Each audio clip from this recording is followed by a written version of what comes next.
और उस समय ही सैनिक बहुत सारे आए। एक ने कहा चलो गुफा के अंदर, दूसरा बोला नहीं नहीं, क्या मतलब जाने से,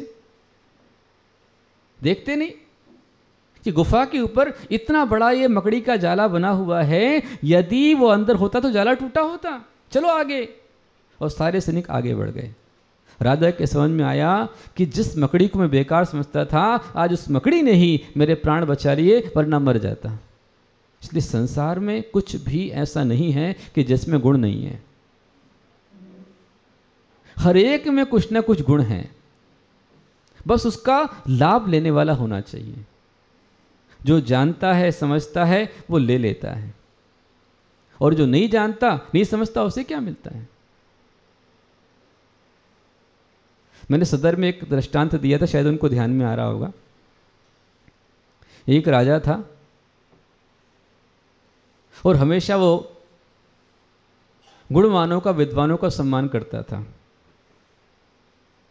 और एक व्यापारी था, वो व्यापारी हमेशा नए नए देशों में जाता, एक से बढ़कर एक बढ़िया सामान लेकर पहुंचता, बहुत जम के कमाता, व्यापार करता, और ये खोज करता कि वहाँ पर क्या नहीं है, जो नहीं है वो लेके जाता और वही पेश करना चाहिए।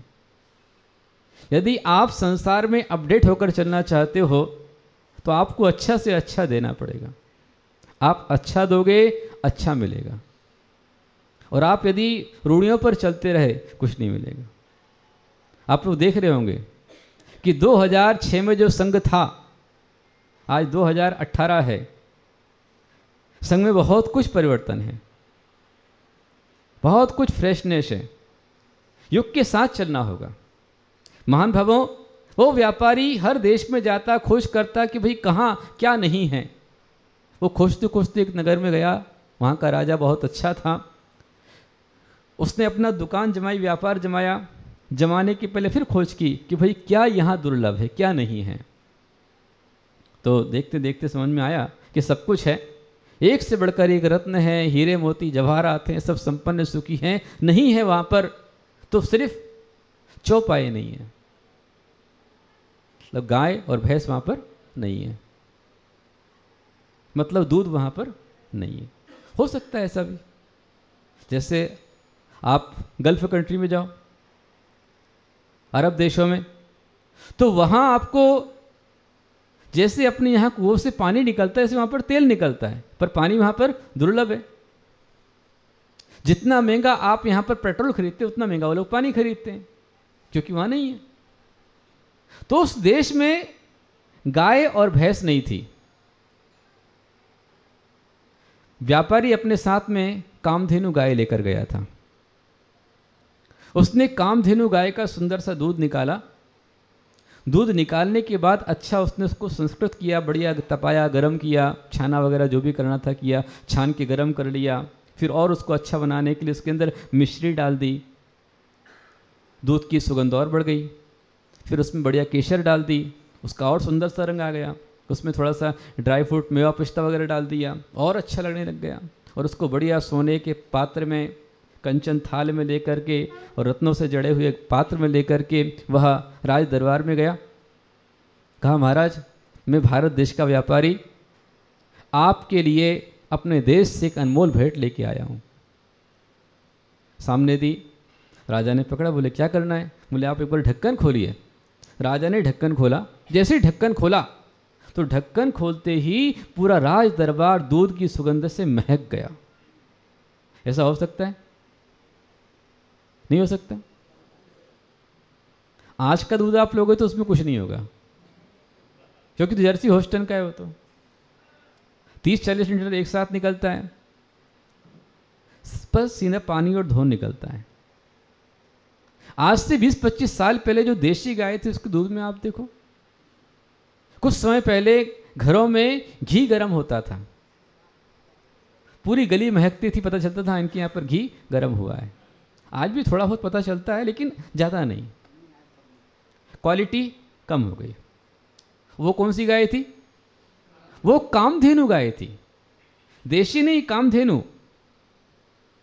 और कामधेनु गाय का बहुत सुंदर सा मीठा दूध और उसकी सुगंध से पूरा दरबार महक गया। राजा ने पूछा, भाई क्या है? बोले महाराज ये हमारे देश का अमृत है। क्या करते हैं? बोले आप ग्रहण कीजिए। और राजा ने जीवन में पहली बार कामधेनु गाय का दूध पिया। एक घूंट दूध पिया, दूध पीते ही इतना आनंद आया, इतना खुश हुआ कि गिलास बाद में खाली किया। पहले बोला कि इसको 5 स्वर्णों के थाल भेंट किए जाएं। रत्न थाल व्यापारी को मिल गए। फिर पूछा भाई तुम क्यों आए हो? बोले कि जैसे मैंने आपको भेंट दी है ऐसी अनमोल वस्तुएं अपने देश से लेके आया हूँ और आपके देश में उनको चलाना चाहता हूँ। बोले इतनी अच्छी चीज़, इस पर तो कोई टैक्स नहीं है। टैक्स फ्री हो गया, काम हो गया। और वो अपना व्यापार करता रहा। थोड़ा सा आप भी करते, थोड़े थोड़े आगे बढ़ जाओ जो पीछे हैं, क्योंकि बहुत सारे आपके लोग आते रहते हैं। आ जाइए, थोड़े आगे आ जाइए, सभी जेंट्स भी आ जाइए, महिलाएं थोड़ी सी आ जाए इधर आगे। बोल महावीर भगवान की, द्वादशांग जिनवाणी माता की। महान भावों, वह व्यापारी राजा को प्रसन्न करता रहा। किससे? दूध से। दूध तो एक बार ले गया, फिर आगे और दूध से बनने वाले नाना प्रकार के आइटम, दूध की मलाई, दूध से दही, दूध से छाछ, फिर दूध से रबड़ी, वासुंदी, कलाकंद, बर्फी, पेड़ा। पानी आ रहा मुंह में? सुबह सुबह का समय है, ब्रेकफास्ट का समय है आपका। नाना प्रकार की मिठाइयाँ, रसगुल्ला, बालूशाही, चमचम आदि प्रकार से वह दूध से बनने वाले हर प्रकार की मिठाइयाँ 15 दिन 20 दिन पर राजा को देता रहा और प्रसन्न करके अपना व्यापार करता रहा। व्यापार हो गया। एक दिन कहा कि महाराज मैं वापस अपने देश को जाना चाहता हूँ। तो राजा ने बोला कि तुम जाओगे तो मेरे को तो टेंशन आ जाएगी। बोले किस बात की? बोले भाई जो तुमने इतना फिक्स मुझे दिया वो कैसे मिलेगा, कैसे व्यवस्था करूँगा? तो सेठ ने कहा कि महाराज मैं जानता था आपको आवश्यकता पड़ेगी, इसलिए मैं अपने साथ ये कामधेनु गाय आपको देने के लिए आया हूँ। कामधेनु गाय भेंट कर दी। राजा एकदम खुश, और 50 रत्नों के थाल व्यापारी को इनाम में दिए गए और 4 सैनिक लगा दिए कि ये गाय है, सेठ ने दी है और ये बहुत एक से बढ़कर एक अनमोल वस्तुएं देती है, इसलिए बराबर केयर करना, पूरा ध्यान रखना, और जब भी ये अनमोल वस्तु देवे तो मेरे पास ले आना। जो राजा के विशेष स्पेशल 4 सैनिक थे वो बड़े खुश हुए कि अब तो हमारा नंबर लग गया।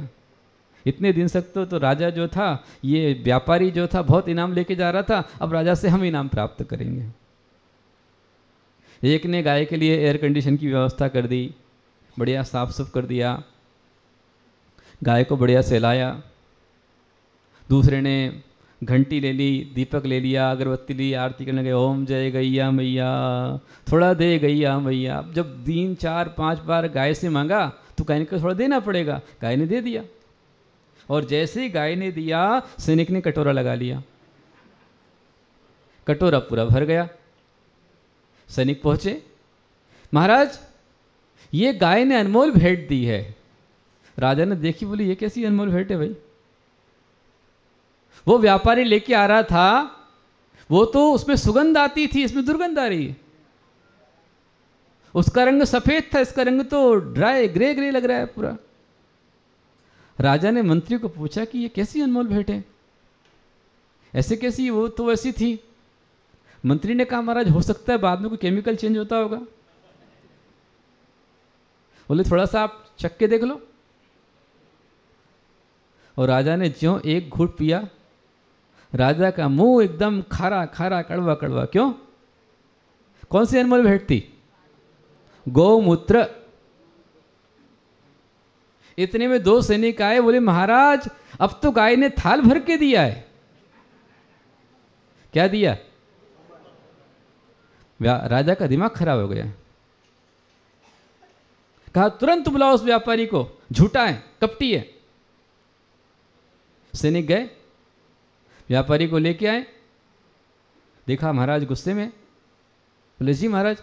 बोले तुम झूठे व्यापारी हो। बोले नहीं महाराज, मैं कभी झूठ नहीं बोलता हूँ, मैं भारत का व्यापारी हूँ, मैं जैन व्यापारी हूँ, मैं अपने प्राण दे सकता परंतु मैं झूठ नहीं बोलूँगा। ये पहले साख थी हमारी। कहते हैं कि यदि कोर्ट में कोई केस चल रहा हो, वादी प्रतिवादी हो, और जिसकी तरफ पर यदि कोई एविडेंस के लिए, गवाही देने के लिए कोई जैन आ जाए, उसके नाम के आगे जैन लिखा हो और वो गवाही देवे, तो उसको गवाही सच्ची मान करके रिजल्ट तुरंत दे दिया जाता था। इतना विश्वास प्रशासन में, शासन में जैन श्रावक का था। शर्म है कि आज वो विश्वास कम हो गया है, नहीं रहा है। हमें वो विश्वास पुनः जगाना है, ऐसा प्रयास करना है। महान भावों,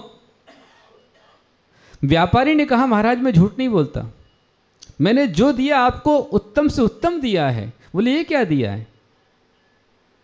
जब तुम मेरे पास में आए थे, तुमने सारे सफ़ेद सफ़ेद सुगंधित बढ़िया एक से बढ़ के एक मिठाइयाँ खिलाई थी, और ये क्या आ रहा है? राजा ने गोबर देखा, व्यापारी ने गोमूत्र देखा। बोले महाराज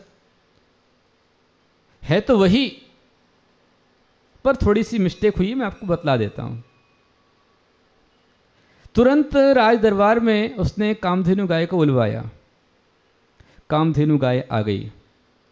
आने के पश्चात उसने गाय के सामने चारा डाला, गले को सहलाया, और राजा के सामने ही जब उसने कामधेनु गाय का दोहन करना शुरू किया, तो गाय ने जो दूध दिया, उस दूध की सुगंध से पुनः राज दरबार महक गया। राजा ने पूछा भाई क्या बात है, ये तुम्हारी जो गाय है पार्शलिटी करती है? हमारे आदमी जाते तो उनको ये देती है और तुमको ये देती है। बोले नहीं महाराज, ये गाय है, ये किसी के साथ पक्षपात नहीं करती है। जो इसका उपयोग करना जानता है, इसका दोहन करना जानता है, उसे तो मीठा अमृत मिलता है, दूध मिलता है, और जो इसका उपयोग करना नहीं जानता उसे गोबर और गोमूत्र मिलता है। महान भावों, इसी प्रकार से हमारे पास जीवन का सबसे अनमोल खजाना जिनवाणी रूपी कामधेनु हमको मिली है। कौन सी कामधेनु? जिनवाणी हमारी हीरा जड़ी। ऐसी कामधेनु मिली है कि यदि इसका उपयोग करना हम जाने तो बहुत कुछ पा सकते हैं। ये जिनवाणी का एक सूत्र मेरी भावना, जो इसका उपयोग कर लेगा वो सामान्य मानव से असाधारण महामानव बन जाएगा। कि गुणी जनों को देख हृदय में मेरे प्रेम उमड़ आवे, बने जहां तक उनकी सेवा करके यह मन सुख पावे। गुणी जनों की सेवा करके मन सुख पावे। क्यों सेवा करनी है? क्योंकि हमें गुणी बनना है, और गुणी बनना तो जो गुणवान हैं उनकी सेवा करेंगे तो गुण हमें प्राप्त होंगे।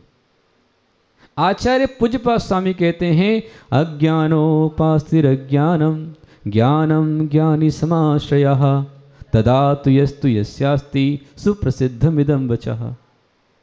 अज्ञानोपास्तिरज्ञानम, यदि दुर्गुणी की संगति करोगे, अज्ञानी के पास जाओगे तो अज्ञान मिलेगा। ज्ञानम ज्ञानी समाश्रयः, और ज्ञानी का समाश्रय करोगे तो ज्ञान मिलेगा। क्यों? क्योंकि जिसको जो चाहिए वह उसके पास जाता है, और जिसके पास जो होता है वह सबको देता है। जिसके पास में अच्छा होता है वो सबको अच्छा देता है, जिसके पास बुरा होता है वो बुरा देता है। सांप को कितना ही आप दूध पिलाओ, पर जब देगा वो सांप विष, क्योंकि उसके अंदर विष भरा हुआ है। और आम के पेड़ को चाहे जितनी बार आप पत्थर मारो, क्या देगा? उसके पास में आम है, वो मीठा आम देगा। हमें यदि गुणवान बनना है तो ये भावना रखें कि गुणी जनों को देख हृदय में मेरे प्रेम उमड़ आवे, बने जहाँ तक उनकी सेवा करके यह मन सुख पावे। हो नहीं कृतज्ञ कभी मैं, द्रोह न मेरे उरावे। मैं कभी कृतज्ञ ना हूँ, गुणियों को देख करके मेरे मन में प्रबोध आवे, उनकी सेवा करूं। ऐसा नहीं, भगवान के मंदिर में गया, आरती कर रहा है, ओम जय महावीर प्रभु, स्वामी जय महावीर प्रभु, ओम जय महावीर प्रभु, स्वामी जय महावीर प्रभु, मुझको खूब उठा दे, मुझको खूब उठा दे, उसको रोज डुबो, ओम जय महावीर प्रभु। मुझे बहुत उठा भगवान, और मेरे पड़ोसी को ये ईर्ष्या।